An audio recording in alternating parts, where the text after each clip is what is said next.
Welcome to the podcast, Entrepreneur Perspectives, building and protecting your business one podcast at a time, a CADSource production. In this episode, I chat with Tim Kight, founder of Focus 3 and host of the Focus 3 podcast with Urban Meyer. We discuss many topics, including uncommon individuals, mental toughness, and John Wooden. This episode exists because of CADSource. CADSource is your content team. You know how many business leaders need help communicating their story? That's what we do. Content strategy, creation, and distribution for business leaders. This provides opportunities, relationships, and a platform for you and your business. Why do we do this? Because at CADSource, we exist to help you create and share amazing content. And yes, you should have a podcast. We'll help you. Learn more by visiting CADScontent.com.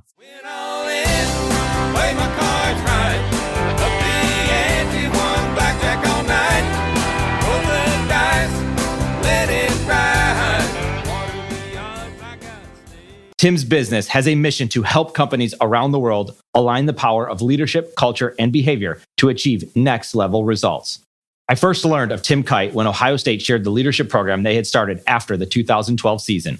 Hearing how they identified freshman JT Barrett as an elite leader had me intrigued by what was to come with the Buckeyes. Sure enough, in 2014, Ohio State won the national championship against a national perception and in the face of much adversity. As I continued to pay attention to the program, it was obvious the strong leadership the program had, and I came to realize the impact Tim Kight was having behind the scenes. Eventually, I came across Tim's podcast, which Urban Meyer joined as a co-host this past year. The time taking in their insights has been time well spent. Tim and I then connected on LinkedIn, and a couple months ago, we had an opportunity to talk. That chat led to this podcast episode. I can't help but learn and be inspired when talking with Tim, and I am excited to have had the opportunity to chat with Tim on this podcast and share it with you. And I'm grateful for the time Tim gave us. I would encourage you to become a subscriber to the Focus 3 podcast. It will absolutely be a difference maker for you. For now, it's time to welcome the incredible leader, Tim Kight. It's fun to have these conversations because it allows me to go back and pull old things up, pull research up. So reading John Wooden's book, Wooden on Leadership, and going back to some of my highlights or just kind of skimming different parts of it again and knowing that you come from that, right? You obviously there's a lot there that you took and that are applying to your life today and continue to apply to your life and continue to learn. But really that's what this conversation today is all about. There was something, and another thing I did is I went back to Urban Meyer's book, Above the Line, and it was interesting because I was doing a search in my Evernote and I knew I had some notes on it somewhere. And so I just pulled up a search of that book. And I had just copy and pasted something from the book. And it was a quote. I think it was at the very beginning. He said, one of the core messages I hope you take away from this book is that the constant pursuit of knowledge and improvement, striving to make yourself better today than you were yesterday, is not merely an indispensable tenet for leaders to follow, but one of the great joys of life. It is a pursuit that motivates me every day to be a better person, right? And it goes on from there. And so that I remember hit me because here is this college football coach of the college team that I, have a lot of history with my family and all that. And he's talking about being better every day. And he talked about the joy of his life of doing this. He's got a lot of joys, I'm sure. That hit me because I was feeling the same thing, but then to hear someone else say it, like that got me. And that's why I copied it into my Evernote and I went back to it. And then here I am talking to you, Tim, or about to talk to you. And that struck me. That's why I love these conversations so much because I get to learn from it. We talk a lot about it on this podcast is if no one ever listened to this discussion between you and I, which isn't going to happen, but let's say they never did, I still had this conversation with you. I hope that you can take something from it or you helped me out or whatever that might be. But there's just a learning aspect of it. So I'm not sitting here and saying, well, what's my return on investment of that conversation I had with Tim? That's not what this is about. This is about becoming a better person, a better leader for myself, for my family, for my business, for anybody else that I'm going to meet down the road. So these conversations to me are this is what it's all about, to continually learn. And, hearing you and Urban Meyer talk about this on the Focus 3 podcast and how you're constantly assessing and reassessing and learning new things and coming across new things. It's like, wow, here are these incredible leaders and they're doing it too. So of course I should be doing it, right? And anyways, going back to that quote, it just means so much. And it means so much that you would even spend the time to chat with me today about all the things that you do in Focus 3 podcast, your leadership and all of that. And one of the things I was doing is I was on LinkedIn, checking out a couple things, and you just had a video. It was one of your 2 minutes with TK, and you talked about everyone needs a noticer and a truth teller. And I actually made a comment on the post, and you might see it later on. But as I'm watching it, it hits me. It's like, I think anyone that's really being honest with themselves can watch that video and they know who their noticer and their truth teller is. And you bring up marriage, right? Because there's a lot of conversations that go on with marriage. My wife is my noticer and my truth teller. And like you said in the video, maybe they're not 100% right all the time, but that's not the point. The point is that pay attention to that person. Maybe they're close enough to being right, or maybe you're trending in that direction. Watch out for that, right? There's these different things going on. We do this in our business as well. John Prior in our company, he's taken on so much in our group that we call out the things that he's not doing correctly to help him get better. And he takes that and strives to be better. And to watch someone like that go from where he was to where he is today and where he's going to be in the future is a joy that I have in running a business, to having someone like John on our team, and we can watch that thing play out, because those are not easy conversations. And we're going to get into all that kind of stuff. But I want to talk first about that, because that's recent. It was just in LinkedIn. You just posted it about finding your noticer and your truth teller. So if you could, let's chat about that. And, when did you come to that, I guess maybe that realization of just those words, noticer and truth teller? Yeah, I mean, the reality is anyone who reads literature or studies or research about continuous improvement and getting better and growing, whether you're a leader or a teammate or whatever, everyone has heard something along the lines of feedback is essential. Self-awareness and feedback are key to getting better at life. And along the way, different people have taken different ways of expressing it. And I stumbled across, I think it might have been, was it Andy Andrews? I had a book called The Noticer. And then I don't know if Truth Teller was in there or not, but I thought it was a very powerful way of describing getting feedback. And the Noticer idea and the Truth Teller idea is simply that there's limits to how much we can improve on our own without the feedback and the observation of other people. It's just a fact. We have blind spots, and worse, we're blind to our blind spots. When we don't know, we don't know, we don't know. And people laugh when I speak and I talk about self-awareness is when you lack self-awareness, you tend to be unaware that you lack self-awareness. And people laugh, but then it's like, yeah, that's true. And I recognized that years ago that the reality was we need other people in our lives who observe us and see us and give us that feedback. And then there's another piece to this that's really important. It's a part of what we do all the time. And that is we all tend to judge ourselves by our intentions. Others judge us by how they actually experience us. Let me say that again. We tend to judge ourselves by our intentions, whereas other people judge us by how they actually experience us. And those things aren't always in alignment. A lot of times we deliver an experience that isn't what we intended, but we don't know it. This is particularly true, and it's amplified in leadership. The vast majority of people in leadership positions mean well. They have got good intentions, but they don't always behave in a way that delivers an experience that aligns with what they actually intend. And there's a whole host of reasons why. But the feedback, that noticer and truth teller, is extremely powerful in helping us close the gap between the experience we want to deliver versus the experience we actually deliver. Does that make sense? It does. And it sounds like we feed ourselves that we had, like you said, we had the intention, someone is a leader. I did everything right in there. I said all the right things, and they're just not understanding it. And so we feed ourselves these lies where if someone was looking at it or could understand it, and they could give you feedback and say, here's where you're missing it. Yeah, I don't know if I'd go so far as, I think there is self-deception. I think there are times when we do feed ourselves lies. I wouldn't go that far most of the time. I think in my experience in doing this for a living, one, being a leader, and then two, consulting and training to leaders, I think it is generally just a lack of awareness. And like I said earlier, blind spots. Yeah. I don't know that it's necessarily a deceptive thing as it is a blindness. And it's one of the things that we teach in R Factor, E + R = O, is a very powerful truth. And it's this, that clarity of vision drives quality of response. And the way you see a situation to a great extent determines what you're going to do in response to the situation. And if you don't see it clearly, it's pretty difficult to respond effectively. And we don't always see things clearly. The human mind, the human brain is not always clear. We have filters that we wear. We have lenses that obscure what we see. And I think clarity of vision, awareness of what's really going on is one of the great skills that everyone needs to develop. And it's difficult. It's challenging. We don't see clearly. And there are reasons why. And feedback is obviously very helpful to say, okay, I didn't see that. Thank you for giving me that feedback. That was outside of my perception.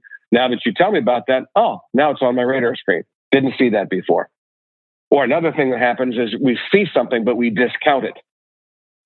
And we don't give it the weight that it deserves. Someone else comes along and says, you know what? I think this, and this have a lot more weight than you've necessarily given to it. And you go, that's a great point. Tell me why you say that. So it's very important that people have the skill and the discipline to expand their focus frame so they can see more clearly in order to respond more effectively. One of the great leadership skills, one of the great leadership disciplines that I've seen are those people, leaders who are humble enough to say, I need a noticer and a truth teller. I need feedback. I need to see what I don't see. I need to see things that I'm discounting so that I can more effectively respond, whether that's in a personal relationship or professional. That makes sense when you clarified what I was saying and talking about the blind spots, because you just weren't seeing it, and to have clarity in everything. And I've noticed in your podcast, and you've already done it here, and I have to imagine there's some clarity aspects to this, is you repeat things. When you hit a statement, you'll stop. And sometimes you'll even say, let me repeat that. And you'll say it again. And you say it with a tone that now I got it. Or if I didn't get it, it's going to be easier because I can rewind it real quick, or I can listen, or I can take my note that I need to take, whatever that is. Somewhere it's entering the brain again. Is that a part of your clarity to repeat things? Yes, absolutely. Yes. And it's interesting you picked up on that, Eric, because number one, I do it for myself. Number two, I do it from the audience or the folks I'm working with. And the brain needs time to process, and repetition is very important to learning. And when you underscore, repeat something, emphasize it, there's going to be an emotional and a cognitive marker for that statement, for that truth. So yes, I do that with great intention. Yeah, well, it helps. I mean, from my end, it helps to hear it and sometimes you say it in even a more convincing way the second time, perhaps. Yeah, that's another rhetorical technique where you make a statement and you pause slightly, and then you say, let me repeat that. And then you repeat the statement with a little bit of a verbal emphasis that's different than the first time. Sure. But it's the same message. And you're right, that ends up stimulating, and there's cognitive science reasons for it, but it's also emotional, which stimulates more of the brain, and it tends to imprint it or encode it more deeply in the human brain. And again, I do it for myself first, and then for the audience second. Well, it's very thoughtful, right? Not thoughtful like to help someone else out, which it is, but like to think that far ahead or about a topic, which is long form conversations, for example. It's very thoughtful to even spend the time to do these types of things. When you get that feedback, there's a couple of things that I'm seeing too, is you're getting those hard truths. And it's those people that can accept those hard truths and do something with it. And you on your podcast, and I'm sure you talk about this in business as well, and you talk about Urban Meyer, and I know he uses this word a lot, is uncommon. How are you going to be uncommon? And you've talked, like I said, you talked about it on podcasts before. It's not that easy. You bring up Michael Thomas as an example, as a wide receiver at Ohio State. If he's not the best receiver, he's certainly one of the best, the highest paid receiver in the NFL. And you hear stories, whether it was from you guys or from other people. I hear the story that when he went to New Orleans, he wanted to be the hardest worker there. And he goes and he gets there early and he's going to beat everyone there. He's going to do his workout. He's going to watch his film. And he's like, I want to beat Drew Brees at it because he heard Drew Brees is this incredible worker. So he's finishing his workout. And sure enough, Drew Brees has already done his workout. He comes out in a towel. He just finished his shower. So there's always competition. There's amazing people that you can be around and put yourself. Those are two very uncommon people. And I want to talk a little bit about, because when you hear those hard truths with the feedback, well, then what are you going to do with it? Sometimes you could just, it gets you mad and whatever. You don't really do anything with it. It sounds like you and Urban Meyer talk a lot about being uncommon and what are you going to do with that? And, working harder, taking that next step, working at night, working on the weekends, working out, training your mind, being mentally tough. Want to get more into what it is to be uncommon. Yes, that's a theme that connected Urban and me. He's been on this quest his entire life. I've been on this quest my entire life. When we met, it was one of several things. We immediately said, "Oh, you too? Yeah, me too. Great. Let's do that together. Let's figure that out." And one of the things that I don't know when exactly I introduced the science of this to him, it was early on, but it's interesting that the whole notion of being uncommon, we're not talking about uncommon talent. We're talking about uncommon skill that is built through an uncommon work ethic, which you referenced earlier with Mike Thomas and Drew Brees. And the reality is that no one has a say on how much talent they were or were not born with. Talent's a gift, uncommon is a choice. And that's a hugely important principle for everyone that's going to be listening to this. Talent's a gift, uncommon is a choice. We use the word elite a lot, or exceptional, uncommon. Those are all synonyms to us.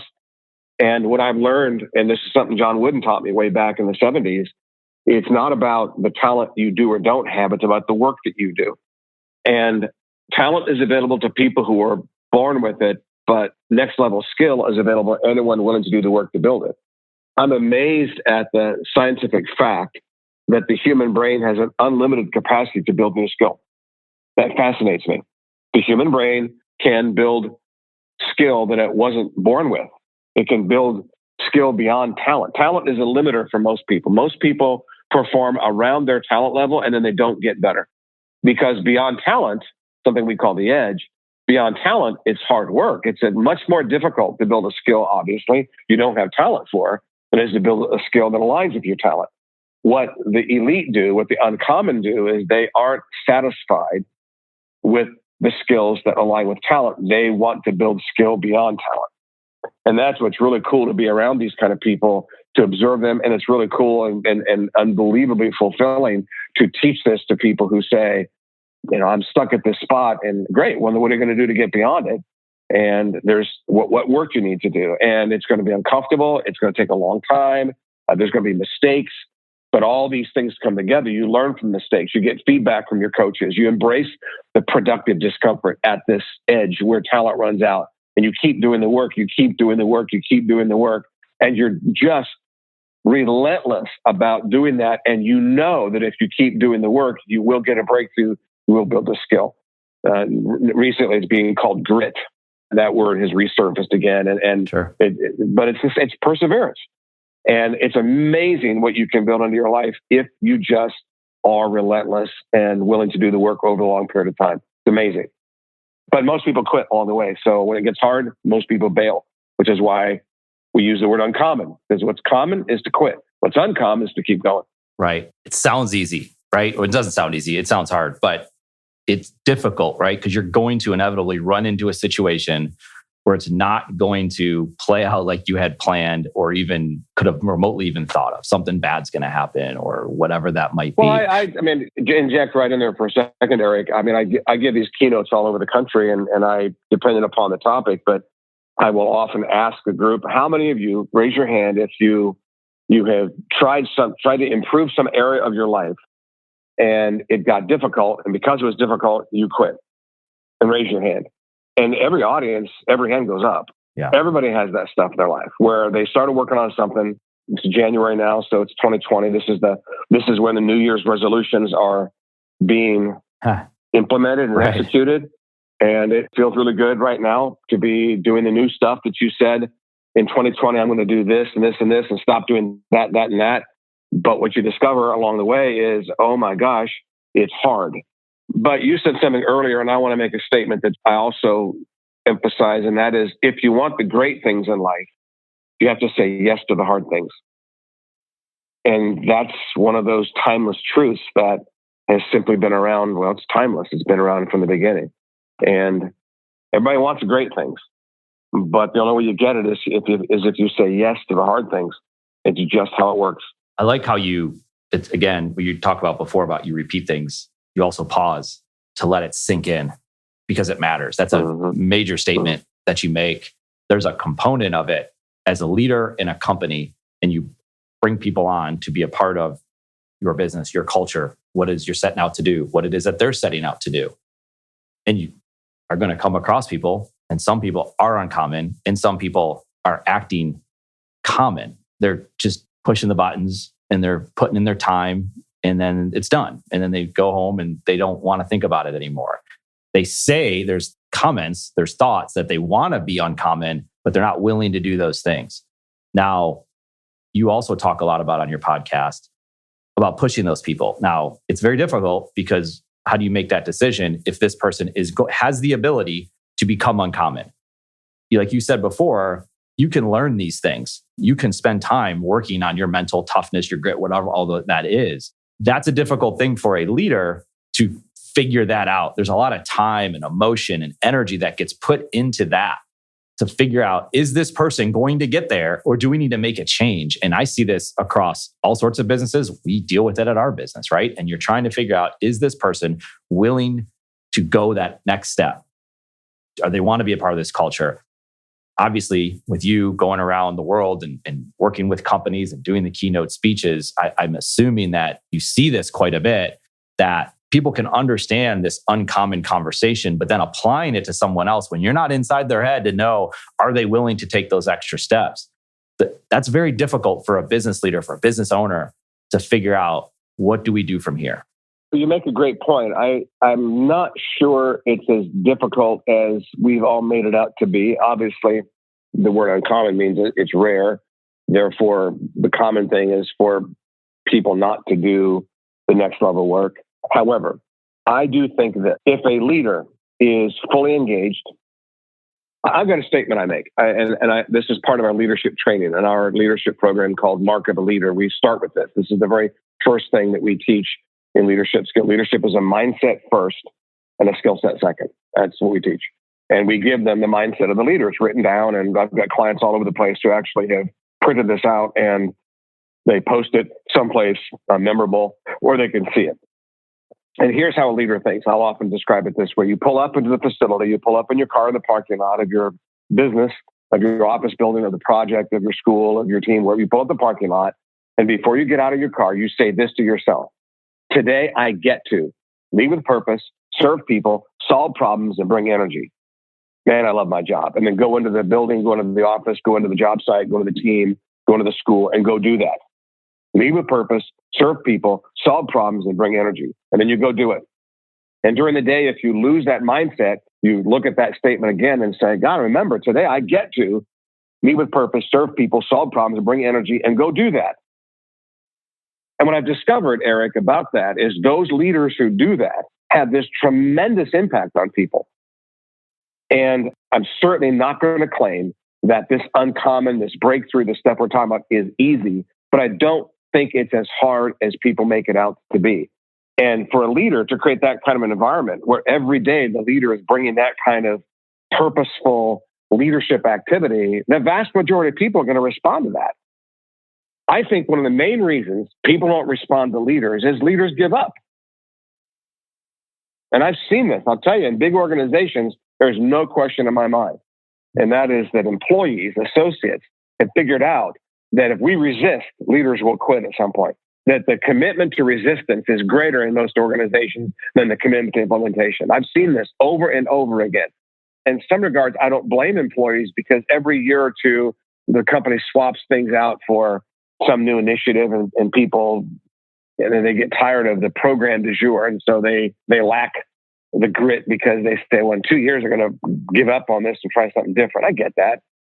But if a leader is just relentless and relentless and relentless and relentless positivity. Another way I'll say it is this, is be relentlessly persistent and positive until people change or quit. Relentlessly positive and persistent until people change or quit. We live in a world today where so many people start and then stop, and people have become accustomed to that, and they expect that. If a leader doesn't stop and grabs people emotionally and intellectually and leans in and says, I love you, I care about you, and I care about our team, and I care about our organization, and you've got another level in you. And you know what? We're going to work on that together. Just so you know, I'm going to be relentless in pursuing to help you do that, just so that you know. And then fulfills that, you got to be almost brain dead not to respond to that. Right. But how many leaders actually do that? They get mad too soon. They get frustrated too soon. They get negative too soon. Now, not everybody's going to respond. I'm not naive. I mean, I'm out there, so I know. And there are going to be people who are truly cynical and they're not going to respond. Well, you put pressure on those people, positive pressure, until they either do respond or they're gone. Right. And are there times you need to fire them? Absolutely. But you got to make sure you've been relentless in the way you brought purposeful leadership to them. So I think we just need to be more persistent and more positive and more passionate as leaders. That's what I think. Oh, that's well said.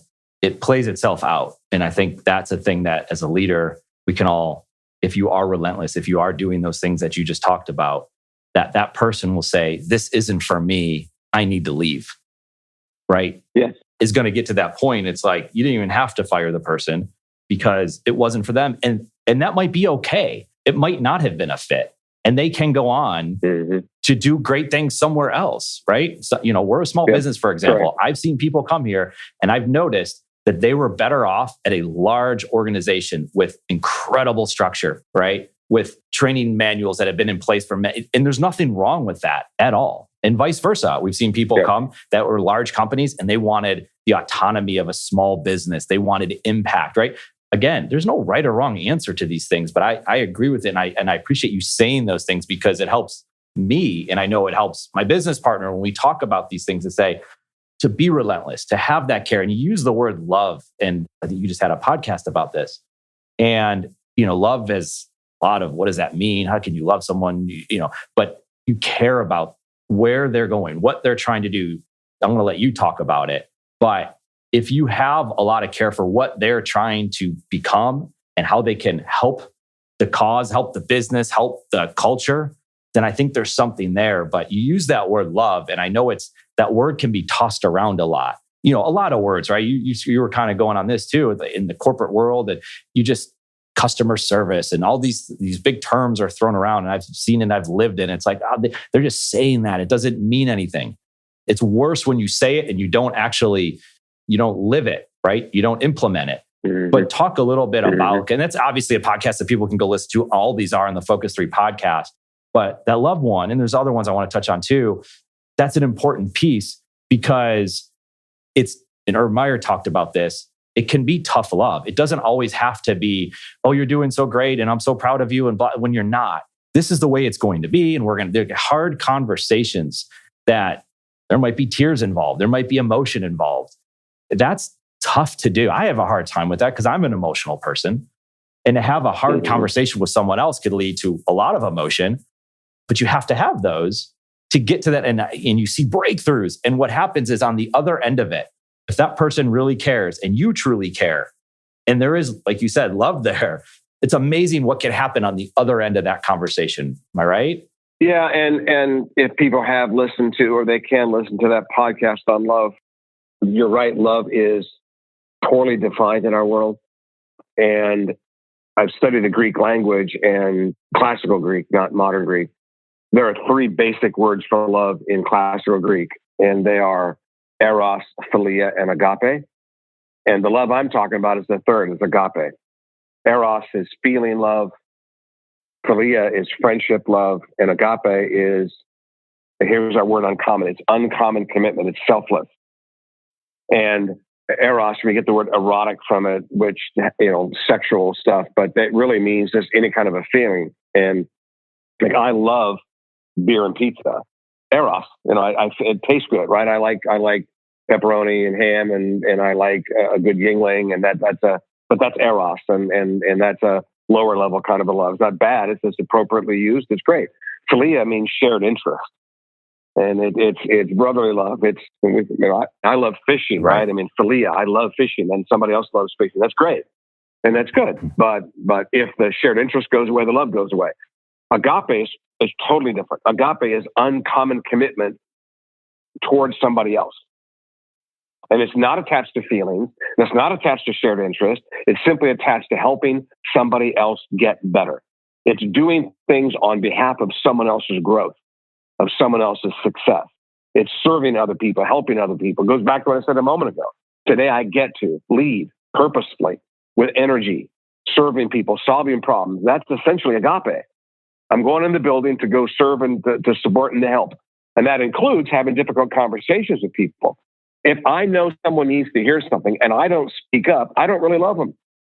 Yeah, it's uncomfortable because it's emotional. Well, agape is not driven by emotion, it's driven by commitment, uncommon commitment. Love is a motive and a method, both. It's a motive and a method. And if I truly love and care and committed to somebody, I will do everything I can to help that person succeed and go to the next level. But if I'm driven mostly by feelings or mostly by shared interest, if it's eros or philia, that's lower levels of love. And I'll back away from the difficult conversation. But if I'm driven by agape, uncommon commitment, selfless commitment to somebody else, I'll do the uncomfortable thing to help that person get better. Yes, love is huge. I say this all the time to leaders. Elevate your love without lowering your standards. And that takes agape. Elevate your love without lowering your standards. If you love somebody and then you push them hard, that's a phenomenal combination. But you can only push people as far as the level of trust and love you built with them. If I don't really trust you, I'm not going to let you push me hard. If I do trust you, I'll let you push me really hard. Job one for a leader is build a relationship. That's good. Job one for a leader, build a relationship. And we talk about relationships in business, right? Every business is selling at some level. And you want to build a relationship with the people that you're working with. And you're not only the outside people, it's internally, building relationships, like you're saying, internally. Yeah. There's a component of being mentally tough in this as well. I mean, all this stuff relates, of course. And I think this was in the podcast right before Urban joined your podcast, but he was 50. This one is 49, mentally tough. There's a lot there. And you actually it was funny because I was listening to it and you mentioned this is one that you need to listen to over and over again. And it was because I was just thinking, I was like, I'm going to need to listen to this one again for sure. Because you use this great analogy of traffic. So I'm in Charlotte, North Carolina, and Charlotte's got this incredible growth. And all of a sudden, I'm driving down the road and I'm on these streets, which there was never traffic. And all of a sudden, there's all these people here. And there's a lot of... So I finally found the positives in it. It's like, it's an amazing city. People want to be here. A lot of opportunities, new restaurants, sports teams, right? All this stuff's happening. But at times, you could be like, man, this is frustrating. And you could be mad about it. It's like, well, I'm going to drive my girls to school. We have a lot of fun. Next thing you know, inevitably, someone's going to cut you off. They're in a rush. They're going to tailgate you. All these different things happen. And your mind's going to get shut down. You're going to get really angry. And you see it. You see other people doing it. You might be doing it yourself. But you had this whole thing about being mentally tough to where you set the anchor.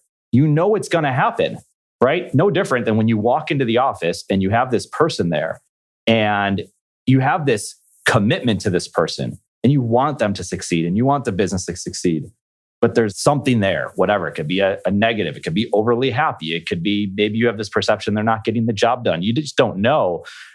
And every time you see them or every time they speak, it's just like you're going to go there. But you have to be mentally tough to anchor yourself, to think about the ways that there's something good here.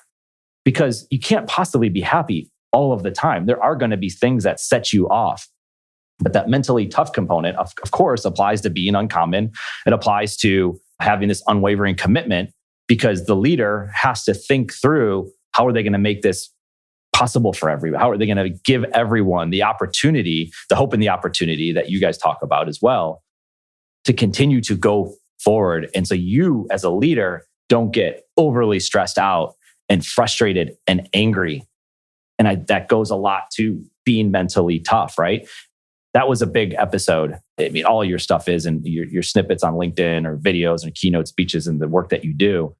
But being mentally tough applies a lot of this because like we talked about before, things aren't going to go your way. As you said, everyone in the audience raises their hand. Of course, everyone's given up on something. There's always been something there. It might be something small, maybe something big.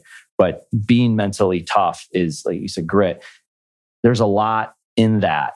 And I want to just touch on that podcast, if you will, of those episodes that I just talked about in traffic and being in the office. And you talked about, I believe that you gave him a fictional name of Fred. And, Fred maybe has a lot to offer, but you get very frustrated every time you see him. So what are you going to do about it?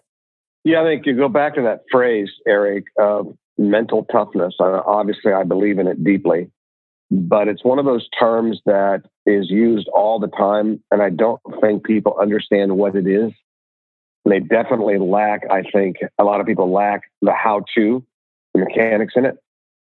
And the reality is that your mindset, your emotional state is a key driver of what you do and how you do it. That's life. Your attitude, your emotional state, your mindset is a huge driver of what you do. You operate at your best, you do your best work when you're in a positive and productive mindset, and you are not at your best when you're not. And what mental toughness is, and make it real simple, is the ability to create the emotional mindset and energy that you need to take the action in the situation you're in. It's the ability to create the emotional state necessary for the situation that you're in. And we use the term emotional agility because different situations call for different mindsets. And the ability to get into the productive emotional state for situation A, you mentioned driving. So when you get in your car and you drive and the freeways are in Charlotte, you better be in the right mindset to handle that traffic. When you get to the office, you better be in the right mindset to handle the stuff that's going to happen in the office. You go to pick up your girls at school, you better be in the right mindset to be with your girls. You then have a conversation with your wife, you better be in the right mindset. You have to be agile emotionally. And you may have to have like 7 or 8 different mindsets throughout the day. It is a skill. It's a competency.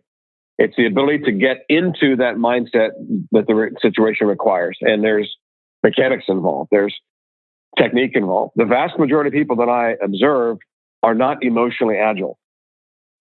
They're just not. They're fragile. They're not agile. They're fragile. And as soon as something disruptive happens, they're not emotionally equipped to handle it. And they get upset. They get angry. They get depressed. They get fearful. And most of the things, not all the things, but most of the things that people get upset about are predictable. They knew they were going to happen. You use the example of driving like I do. You're going to get tailgated when you drive. It's going to happen. If you get angry, it's because you're an amateur at driving. You're an amateur emotionally. And you know, there are a lot of amateurs out there. But if you drive, you're going to get tailgated. You're going to get cut off. Why get angry? You know it's going to happen. Be prepared. It is not mentally tough to get angry when somebody does something weird on the highway. Of course that happens. I use flying as an example in an airport. You know, if you fly with any degree of regularity or even irregular, there's going to be delays. There's going to be long lines. There's going to be unhappy people. There's going to be flight cancellations. It's going to happen. You get upset, you're an amateur. I have taken this last year to challenging my audiences. Don't be an amateur at your life. Meaning, the situations that pop up in your life, in your marriage, your friendships, your business, when you're driving, you're traveling, don't be an amateur. Meaning, don't allow yourself to get pulled into a negative emotional state in response to the inevitable situations you knew you were going to face. That's an amateur. Be a pro at your life. It's going to happen. Be prepared. And if you're not prepared, that's a you issue. So mental toughness is the ability to get out of a disruptive emotional state into a productive emotional state immediately. And it's a skill. And here's the really challenging thing, back to what I said a moment ago. It's not a feeling. It's a disciplined choice. And it has to do, we don't have time to get into all the details, it has to do with focus and self-talk. Because those are the two things that create your emotions. What you focus on, give your attention to, and how you talk to yourself. That's how you produce emotion. So if someone tailgates me and I focus on myself, how irritated I am, and I call the guy a moron, I'm going to feel negative, combative, and I'm going to be upset. And I created that. He didn't. I did. I could have said to myself, I could have focused on safety. And I could have said to myself, you know what? Be safe, just let the guy go. Check my side view mirror and move over, let him go. Could have done that. But if I choose a negative focus, a negative self-talk, I will produce negative emotion. That guy didn't do that. I did. Does that make sense? It does. Well, I rewound on that podcast many times because you talked about if you focus on yourself, if you focus on things that you don't like, or you focus on things that make you mad. Because the other thing you can do is do something about it, right? I believe is make a change in whatever your habits are and whatever you're doing every day to become better. But you use the word amateur, and the way you say the word, you're an amateur. Like that's a hard truth. You know, we could say it with friends and you can kind of joke around, but there you use the word being elite or you're being an amateur. And you just hear that. And when you hear it coming from someone like yourself, you're like, ooh, that hits you right there. Like, what are you going to do about it? And that's a hard truth.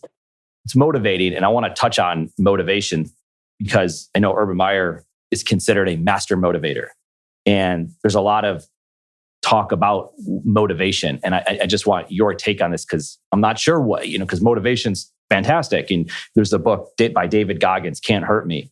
And he says, motivation's great until if your plan, let's say, was to run every day for the next 3 months, whatever. And you live in Chicago and you walk outside and next thing you know, it's 20 degrees and 30-mile-an-hour winds. Your motivation just got real low at that moment and you go back in bed. It's more of a habit of consistently being inspired. But you guys study this in motivation. So I just wanted to talk about that topic because I hear it out there quite a bit. These conversations are motivating, but at some point, you're not going to be there, Tim, to tell me what I should do or tell this other person what to do. And I could put the podcast in or I could, seek this thing out. You got to find ways to motivate yourself. But talking a little bit about motivation and being consistent with it. There are 4 huge motivators for humans. Pleasure, pain, purpose, and people are the big motivators. And I'll draw a line over purpose. I'll do pain and pleasure below the line, and I'll do purpose and people above the line. Pain and pleasure, we're motivated to avoid pain and pursue and experience pleasure. And we share those motivators with animals. Animals have the same thing. Animals are motivated to avoid pain, and they're motivated to go towards and experience pleasure. Those are animalistic motivators. And if that is all that motivates a person, then they're not going to achieve greatness. Higher level motivators are purpose and people. And what we see in elite organizations is when there's a collective shared purpose and a collective shared commitment to each other on the people side, that I will do uncommon things because of an uncommon commitment I have to my brothers or sisters or my family or my team, because we also share this uncommon purpose. And the differences between those is enormous. Now, there's another P motivator, that's power. And that's unfortunately off to the side, but we're seeing a lot of it today in politics. It's been around a long time. It's not unique to the 21st century America, but there are a lot of people out there motivated by power. And that's a very, very seductive and dangerous motivator because people will do virtually anything to go get power. And that's really too bad. And it's very destructive. You see it a great deal in politics today. And we better figure out how to fix that culturally or we're in trouble as a nation. But back to the other ones, pleasure, pain, low-level motivators, purpose, people, high-level motivators. And what you see in elite people, elite teams, elite organizations is they're motivated by their commitment to the common purpose and motivated by their commitment to each other, the people side of it. And the other way to look at it is extrinsic versus intrinsic motivators. And the extrinsic motivators are money, notoriety, popularity, rewards. Intrinsic motivators is this: I want to be this kind of person. My purposes, my principles, my values, my beliefs, things inside of myself. And intrinsic motivators are unlimited in their capacity to inspire. Extrinsic motivators are extremely limited. Extremely limited. It's really interesting. Intrinsic motivators are unlimited. You'll see people intrinsically motivated. They just keep that. That's where relentless comes from. In fact, I remember this. I won the national championship in my track event as a high school senior. 2 of them. I ran 2 different meets, one in Chicago, one in California. I'm from Ohio. I ran these 2 races, All-American Track and Field Championships and the Golden West. And I remember crossing the finish line both times.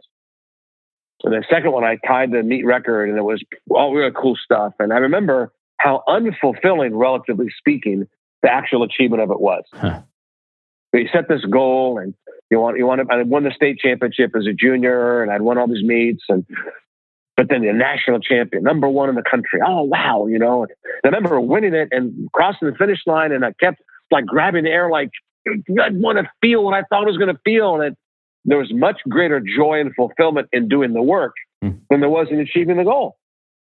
Yeah. And that's the difference in intrinsic versus extrinsic. And what we find is the really, really high-level competitors are intrinsically motivated. The joy's in the journey, not the destination. And the joy's in the journey, there is. And then you do it with other people. When you're on that journey with others, That's really powerful stuff. So they talk a lot about who's they, but it's been talked about, right? People can build a business and then they sell the business and they thought that was their dream all along. And then they don't know what to do with themselves. The fun was in that they realized the fun was actually the journey. It wasn't that final destination. Or doing the work. Or you look at sports, right? You win the championship. Well, it's not very easy. You know, in a college football, there's 120 something teams. Maybe there's not 100 or whatever the number is. They all can't win it, right? NFL, there's 32 teams. There's this journey that you go on. And we talked about it, enjoy the journey. And you can look back in history of professional sports and these amazing players that never won the championship. You know, in basketball, Patrick Ewing, Charles Barkley, they happen to be alive. They happen to play during the Michael Jordan era. Does that make them less of a player? No. Barry Sanders, you know, Ted Williams, you go into baseball, like incredible. Some of the best to ever do it, never won a championship. And we always wonder, like, did they not enjoy the journey? Cannot imagine. Of course they did, right? Would they have loved to have a championship? I'm sure they would have. But it is in that process. Well, it's an interesting paradox that the work and the process and the passion to go pursue the championship is part of it. If there was no winning or losing, a lot of the joy would be gone. If there was no championship to be won at the end, it's this irony. It's this paradox where there's a goal, go pursue it. Go pursue it. You may or may not achieve it, but go for it. Build your team, get your people around you, and go. Overcome the obstacles, do the work, embrace the pain, say no to the things that are distracting, say yes to the things that will get you there. And there's no guarantee that you're going to win it. There's no guarantee you're going to achieve it. Ohio State this past year, very disappointed, heartbreaking loss to Clemson in the semifinal game. But what is it ultimately going to do for the Buckeyes?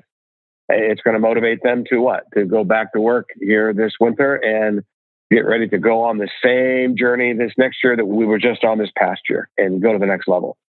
Now, if you win it, then what? Well, you enjoy it. You do your best to enjoy it. And then what happens? You reset and go back to work. Do it again. So it's a paradox. It's a paradox. Yeah. Well, isn't it a lot of aiming to be the best version of yourself? What does that mean? Where do you go? Yeah. What are you shooting for? Yeah.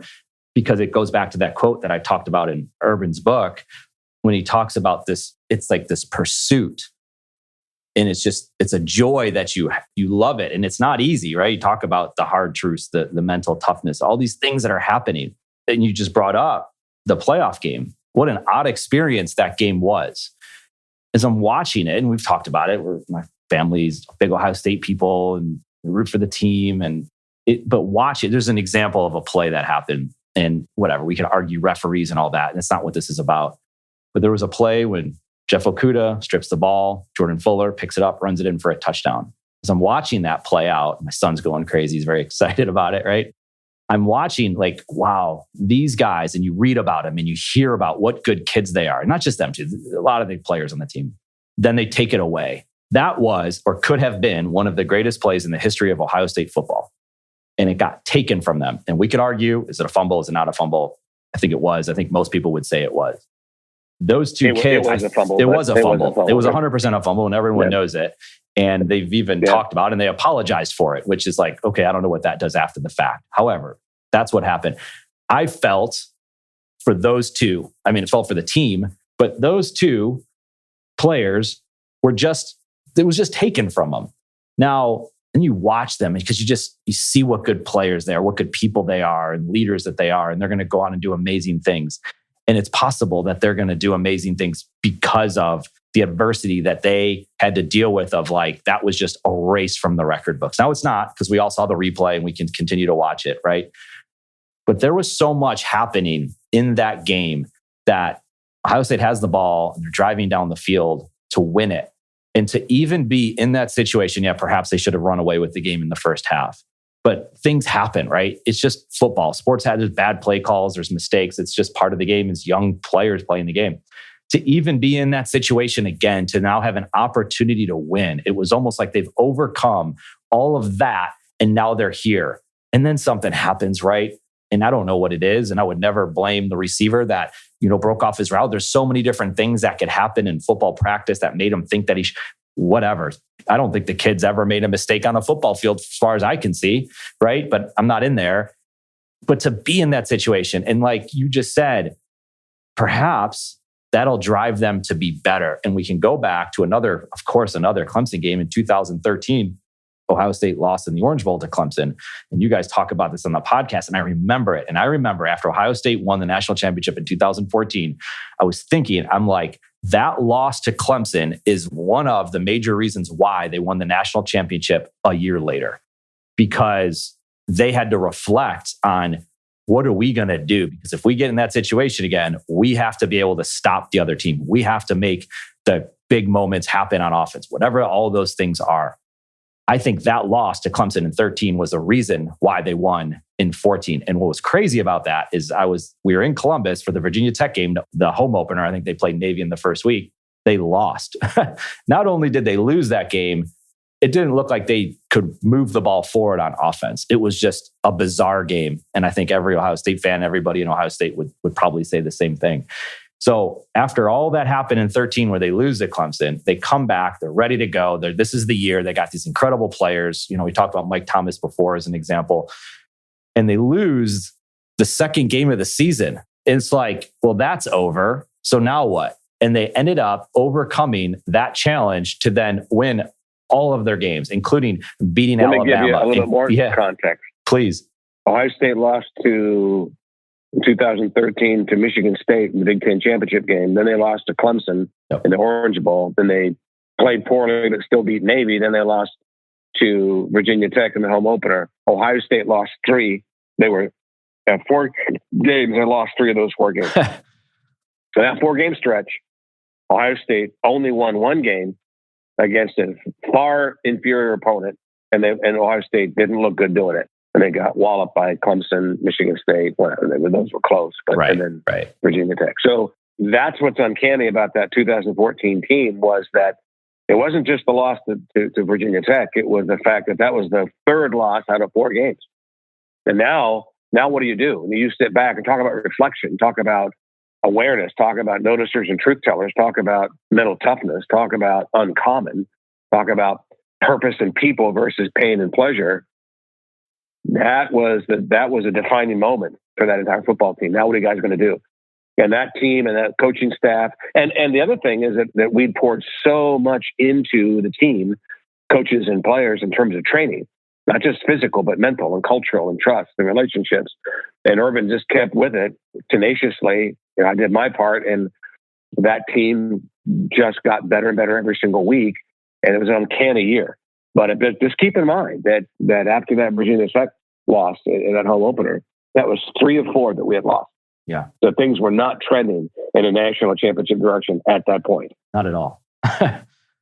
Well, and then you have the outside influences, right? Because now you have the media and the fans, and I'm sure you all can do the best that you can do to block the noise, but it's a big conversation, and these players hear it. They're going to class. The coaches hear it. The TV's on, right? It's hard to avoid it. There's a whole topic right there, management of attention. I would argue that maybe one of life's most important skills. Well, I referred to it earlier. Clarity of vision determines quality of response. What you choose to pay attention to, what you focus on, what you give your attention to, what you say no to, what you filter out, is arguably life's most important competency. Yeah. And we live in a very, very, very noisy world. There are so many things today that we give our attention to that don't deserve our attention. I've got this statement I make all the time. Just because something gets your attention doesn't mean it deserves your attention. And college athletes, college students, high school kids, but so many people are distracted by things that are attractive, but not relevant or even toxic. All the time when I speak to athletic teams, whether college, pro, or high school, I'll lift up my phone and say, how many of you are paying attention to social media that at least that doesn't matter? It's just not that important. Is distracting, or is even toxic for you? And it gets so quiet in those team rooms when I ask that question, because they all know that they're giving their attention to things that do not deserve their attention. There's so much noise out there. But that's true for the average 55-year-old person as well. Sure. It's not unique to a 20-year-old college athlete. That is something that people have got to pay attention to, what they pay attention to. And management of attention, management of focus is huge. Sure. And watching how other people respond to these things. So you can watch someone like an Urban Meyer who goes through the media gauntlet, right? false accusations, all of this stuff playing out. And then you turn on the TV and there he is on Fox Sports. There he is leading classrooms at Ohio State, assistant AD, working with you, having these conversations. No one's dealt with it to a lot of people have, but right, he's dealing with it to another level and he's overcoming it. And obviously that has a lot to do with his relationship with you. And if we can sit back and just forget even anything that's being said and just watch someone else play this out, because if anyone deserved to say, enough's enough, I've had enough, I can't deal with this anymore, it would be him, because I've never seen someone have to go through all this stuff. And you hear all these people saying there are all these experts out there. And it's all baloney, right? It's ridiculous. Unfortunately, that's the nature of social media and mainstream media today, is it's all about clicks and it's about salacious accusations and it's about... So you pay it no mind, right? You just move on, or you pay it and then you learn from it and you move forward. You do what you can. Right. You do what you can. I mean, there's strategies to be deployed, but there's certainly no avoiding it. It's going to happen. And if you're coaching a major college football program, particularly the Blue Bloods, right? The Alabamas, the Ohio State, the Clemsons, USC used to be these big programs. You're going to be in the eye of the media. You're going to. They're going to be scrutinized. Sure. Comes with the territory. And back to mental toughness, you better have the right mental framework to be able to navigate that, because it goes with the territory. Well, and I think anyone leading a business, I mean, we had this situation where we're running an insurance brokerage agency and we started creating content. And then we started doing marketing and we started helping other business leaders out there with their content, with producing podcasts and blogs and social media, all these different things. And at first people were like, they doubt you. They question, you can't do that. You do this. They put you in this box. And so again, it's not even close to on the level that we were just talking about with coaching a major college football program. But I think leaders deal with this thing in different ways. And how do you overcome that? How do you rise to the challenge? How do you continue to stay strong in your convictions and continue to learn and to be better for it? And I know I got to let you go soon because I appreciate all the time you've given us. We didn't get a lot to talk about your past, and you've mentioned UCLA. We brought up John Wooden, and I just want to touch on that quick because he had this book, Wooden on Leadership. And early on in that book, there's this line, and they were wondering, how did John Wooden set all these records? How did he win all of those games? And there was this line in there, and it said, he taught good habits. That's it. Like, it was that basic, to the point of what kind of socks players wore, how they put their socks on, little things like that, getting into the habits. And like you're talking about, of being mentally tough, of making sure you have this person that's going to give you the hard truths and all of these different things. But clearly, John Wooden had an impact on you to where you are today. And so you go to UCLA after Ohio State at college, and you must have learned a ton.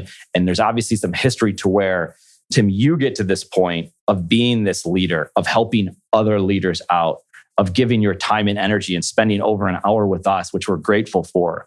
But just want to touch on that before we do say goodbye today, about John Wooden's impact on you. Yeah, it was unique.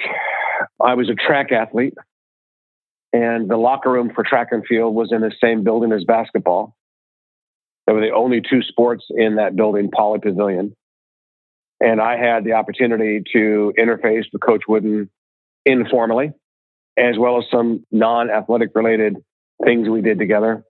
And he had already won 8 national championships and won 2 more while I was there. And I had the unique opportunity to see him and watch him and then learn from him and then get some informal mentoring from him on how this works.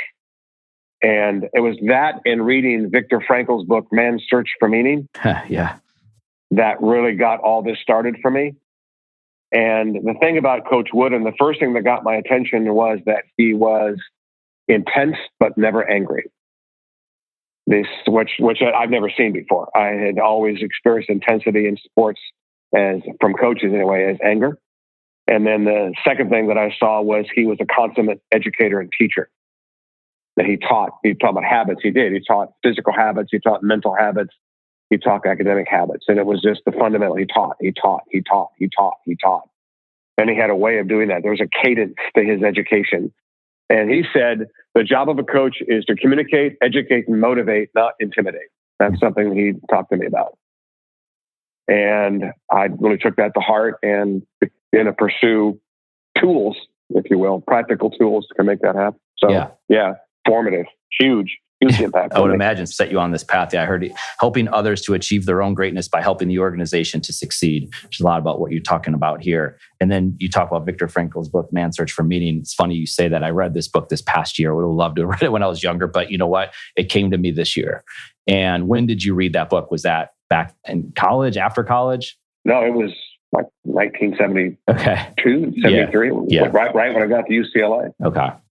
Well, amazing stuff, Tim. I appreciate it. I know you're under the weather before I had this podcast. So, I mean, you're living proof that just keep going, have the grit, like you mentioned before. I appreciate the time, the insights on everything that you've provided. I would encourage anyone to check out the Focus 3 podcast. Tim, where can anyone who's listening to this learn more about you, engage with you, perhaps on social media or on your website? Yeah, I'm at Timothy Kight on Twitter, and that's KIGHT at Timothy Kight. Also on LinkedIn. And our website is focus3.com. And you mentioned our podcast, Focus 3 Podcast, is on all the platforms, and would love to have people visit and listen. Well, thank you, Tim. Thank you again for your time. Awesome, Eric. Thanks, man. Appreciate it. One of my favorite things about CADSource is the opportunity to chat with amazing business leaders and entrepreneurs. We hope you enjoyed the conversation. If you want to connect, you can find me on LinkedIn or visit us at cadsource.com. Thank you for listening to this CADSource production, Entrepreneur Perspectives, building and protecting your business one podcast at a time. Went all in, play my cards right, up the ante, won blackjack all night, roll the dice, let it ride, water the odds, I got stayed. This episode exists because of CADSource. CADSource is your content team. You know how many business leaders need help communicating their story? That's what we do. Content strategy, creation, and distribution for business leaders. This provides opportunities, relationships, and a platform for you and your business. Why do we do this? Because at CADSource, we exist to help you create and share amazing content. And yes, you should have a podcast. We'll help you. Learn more by visiting CADScontent.com.